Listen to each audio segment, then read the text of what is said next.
peace all, welcome back to my YouTube channel. Today we are going to describe about or learn about the pharynx, basically the constrictors of the pharynx, as I have attached a diagram in the same video for you so that you can get to know what are the different types of pharynx constrictors. First of all, there is a superior constrictor, then a middle constrictor and an inferior constrictor. What we are going to know in this video are the from where do these constrictors originate. Okay, I will write down here. So basically we have three constrictors. Okay, first of all we have the superior constrictor, then we have the middle constrictor, and then we have the inferior constrictor. Origin of the superior constrictor involves all the P's. Okay, basically you can remember this like it involves all P. So what are the superior constrictor, that what are things from which the superior constrictor have originated? First of all is the pterygoid hamulus. Okay, then it is the pterygomandibular raphe, then it is the posterior end of mylohyoid line, and then it is the posterior part of tongue. All these things that I've mentioned here you have either heard or studied somewhere. These four P's: firstly the pterygoid hamulus, secondly the pterygomandibular raphe, then is the posterior end of the mylohyoid line, and next is the posterior part of the tongue. And moreover it also involves the buccinator along with medial surface of mandible.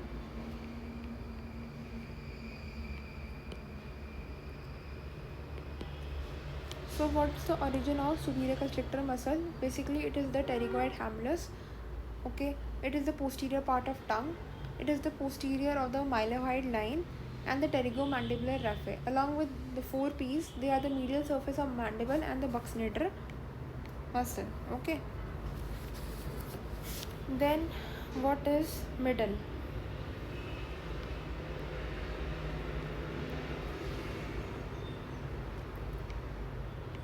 Middle is originated from hyoid bone involving both greater and lesser corona of hyoid bone, involving the both greater and the lesser corona of hyoid bone, and basically it involves the stylohyoid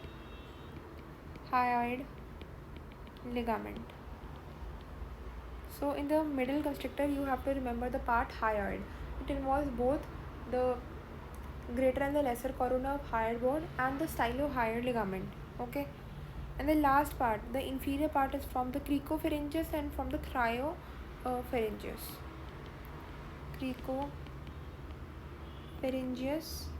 and thyropharyngeus. So these were the origin of three of the constrictors of the pharynx. Okay, remember them all.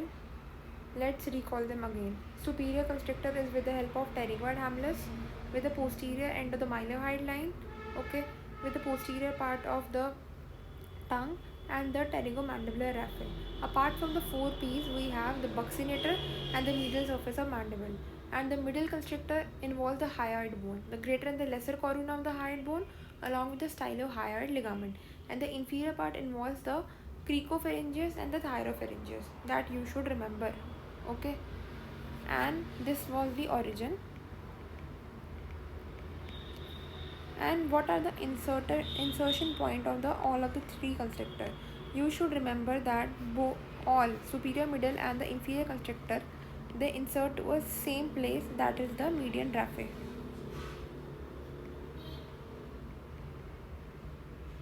Okay, all of them are inserted to a same point, that is called as the median, raphe. Okay, then we are going to start about what are the longitudinal muscles of pharynx. Longitudinal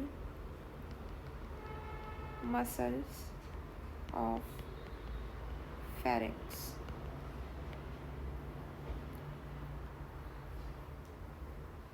You should remember, basically there are three longitudinal muscles of pharynx. What are they? They are stylopharyngeus, salpingopharyngeus, and palatopharyngeus.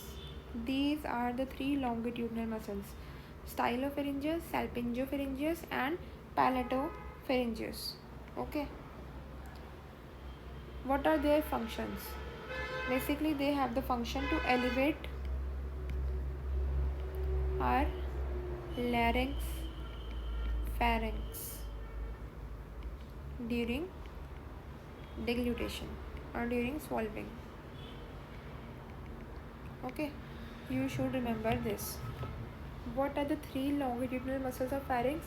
They are stylopharyngeus, salpingopharyngeus, and palatopharyngeus. You should remember this.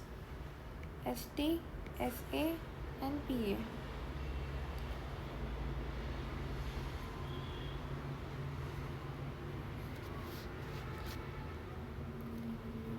In Punjabi we can have sapa, siapa. It is sapa and ST. Okay? That is stylopharyngeus, salpingopharyngeus, and palatopharyngeus.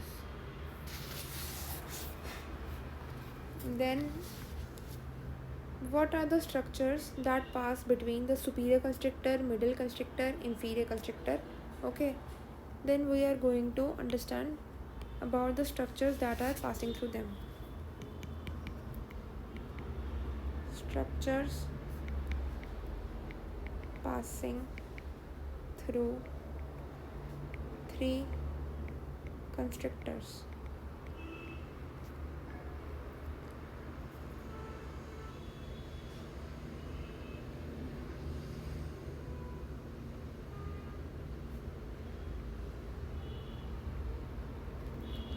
Suppose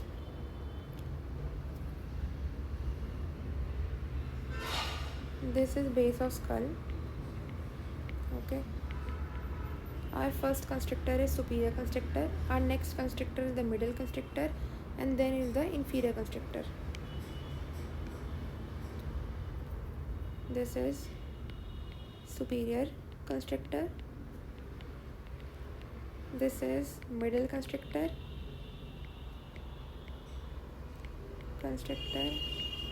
and at the last we have inferior constrictor. So we are going to study what are the structures that are passing between the base of the skull and the superior constrictor. Okay. From the base of the skull and superior constrictor we have auditory tube, levator villi,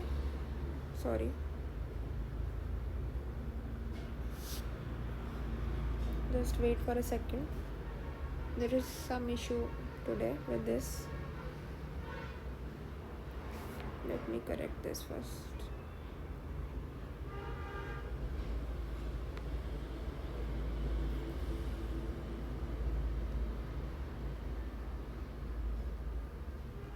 Okay, first of all, this was auditory tube, then there was levator villi palatini. Levator villi palatini is one of the soft palate vessel. Then it involves ascending palatine artery, and then it involves ascending pharyngeal artery. Okay. What are the structures that pass between the base of the skull to the superior constrictor? First of all, it involves the auditory tube, then it can involve the levator villi palatini, then it can involve the ascending pharyngeal artery and the ascending palatine artery. You can remember it with ALA. Okay, that is the auditory tube, levator villi palatini, ascending pharyngeal artery and ascending palatine artery. Then what is present between the superior constrictor and the middle constrictor? What is present between the superior constrictor and the middle constrictor? Superior constrictor and the middle constrictor basically is from third arch. Okay, that involves our ninth nerve.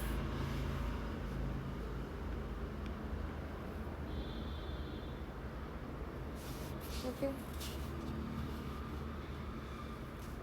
and stylopharyngeus there.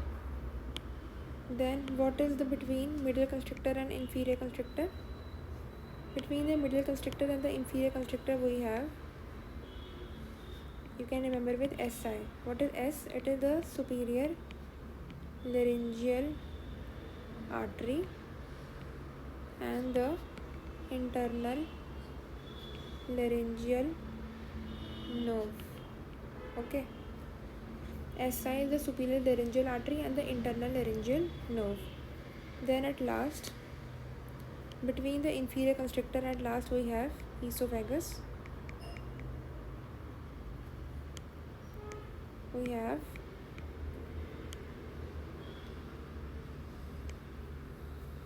IR. It is the internal laryngeal artery and the recurrent laryngeal nerve. So basically these are the structures that pass among the three constrictors and the base and esophagus. From the base to the superior constrictor we can remember with ALA. A stands for the auditory tube, L is the levator villi palatini, another two A's are the ascending pharyngeal artery and the ascending palatine artery. Then between the superior constrictor to inferior constrictor involving the third arch, involving the glossopharyngeal nerve there along with the stylopharyngeus. Okay, so between the middle constrictor and the inferior constrictor we have, remember it with the term SI. S stands for the superior laryngeal artery and I is the internal laryngeal nerve. And between the inferior constrictor and the esophagus with the word IR, that is internal laryngeal artery, and R is the recurrent laryngeal nerve. Okay, you can remember is like first one is the artery and second one is the nerve. First one is the artery, second one is the nerve. These were the three structures passing between this. Okay, so this was a brief description about the pharynx that all of you should remember. The three types of constrictor, the structures of origin of them, what are the three longitudinal muscles that are SAPA. Actually the word is SIAPA, you can remember. That is palatopharyngeus, salpingopharyngeus and stylopharyngeus, and what are the structures passing through them. So this was a short for pharynx. I hope all of you have understood this. Please do like, share and subscribe to my channel. Thank you for watching.